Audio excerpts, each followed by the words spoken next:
Breaking news Visakha Swiggy boy వివాదంలో అనేక అనుమానాలు వ్యక్తమవుతున్నాయి. ఫ్లాట్ ఓనర్ను స్విగ్గీ బాయ్ బ్రో అని పిలిచినందుకే అతనిపై దాడి చేశారని సోషల్ మీడియాలో ప్రచారం జరిగింది. కానీ స్విగ్గీ బాయ్ అనిల్ ఇచ్చిన ఫిర్యాదులో మాత్రం వేరే అంశం కనిపిస్తుంది. జరిగిన ఘటనకు సోషల్ మీడియాలో ప్రచారానికి పొంతన కుదరడం లేదు. Swiggy boy Anil, flat owner ప్రసాదులపై పోలీస్ స్టేషన్లో కేసులు నమోదయ్యాయి. ఫుడ్ డెలివరీ ఇవ్వడానికి వచ్చిన తన ఛాతిపై చేయి వేసి అసభ్యంగా ప్రవర్తించాడని అనిల్పై ఓ యువతి ఫిర్యాదు చేసింది.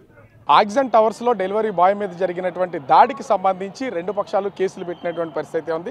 అసలు ఎందుకు దాడి చేశారు, ప్రస్తుతం ఎలాంటి కేసులు నమోదయ్యాయి అనేది మనతో పాటు ఏసీపీ నరసింహమూర్తి గారు ఉన్నారు. సార్, అసలు ఏంటి అసలు ఈ కేసుకి సంబంధించి, ఇందులో వాస్తవం ఉందా, దాడి అనేది ఏం చెప్తారు అసలు? శుక్రవారం నాడు ఉదయాన్న ఆక్సిజన్ టవర్స్లో ఉన్న ఒక వ్యక్తి చేపల ఆర్డర్ బుక్ చేసుకున్నాడు.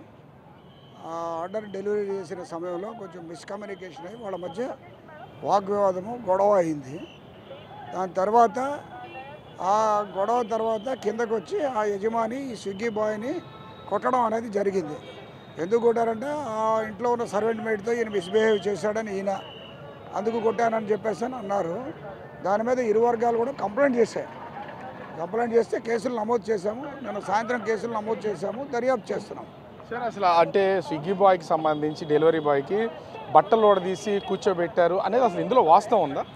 అదంతా కూడా దర్యాప్తు చేస్తున్నాము, దర్యాప్తు అవుతుంది. సార్, ఏ రకమైనటువంటి కేసులు పెట్టారు సార్? ఒకటి అమ్మాయిని పట్టుకున్నారంటే మొలస్టేషన్ కేసు పెట్టాము, మిస్బిహేవ్ చేశారనంటే.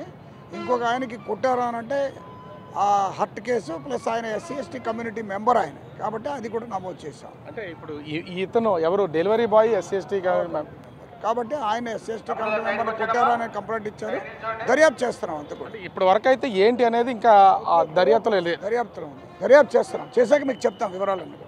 సో ఈ కేసుకి సంబంధించి అయితే ప్రస్తుతం దర్యాప్తులో ఉంది. అయితే డెలివరీ బాయ్ SC/ST అంటే SC కమ్యూనిటీకి సంబంధించినటువంటి వ్యక్తి కాబట్టి అతను పెట్టినటువంటి కేసు ప్రకారం SC/ST అట్రాసిటీ కేసు అయితే నమోదు చేస్తాం. అదేవిధంగా అంటే ఓనర్ ఎవరైతే ప్రసాద్ అనే వ్యక్తి ఉన్నారో తన మీద అతను ఇచ్చినటువంటి ఫిర్యాదు మేరకు కూడా, ఎందుకంటే వాళ్ళ ఇంట్లో ఉన్నటువంటి పని మనిషి చేపట్టుకున్నారని కేసు పెట్టినటువంటి నేపథ్యంలో మొలాసిస్ కేసు కాబట్టి ఇది ఈ విధమైనటువంటి కేసు కూడా పెట్టామని ఏసీపీ నరసింహమూర్తి చెప్తున్నటువంటి పరిస్థితి కనిపిస్తుంది. ఓవరాల్గా చూస్తే అసలు ఏం జరిగిందనేది అటు దాడి జరిగినటువంటి వ్యక్తి కానీ లేదా సైట్కి అంటే ఫ్లాట్కి సంబంధించినటువంటి ఓనర్స్ కానీ పూర్తి స్థాయిలో దీన్ని అయితే నిజాలు చెప్తున్నటువంటి పరిస్థితి అయితే లేదు. ఎందుకంటే బట్టలు ఓడదీసి గేటు దగ్గర నిలబెట్టి కూర్చోబెట్టారనేది ఇక్కడ ప్రధానంగా వినిపిస్తున్నటువంటి విమర్శ. అయితే అటు పార్సిల్ ఇవ్వడానికి వెళ్ళిన తర్వాత అటు ముఖ్యంగా చూస్తే డెలివరీ బాయ్కి అదేవిధంగా ఫ్లాట్ ఓనర్కి ఇద్దరికి మధ్యన కొంత వాగ్వివాదం అయితే జరిగింది. ఆ వాగ్వివాదంతో కిందకు వచ్చిన తర్వాత దాడి చేశారని చెప్తున్నటువంటి పరిస్థితి ఉంది. పూర్తి స్థాయిలో అయితే దర్యాప్తు చేస్తున్నామని ఏసీపీ నరసింహమూర్తి చెప్తున్నటువంటి పరిస్థితి. కెమెరామెన్ అజయ్ రాజు, బిగ్ టీవీ విశాఖ.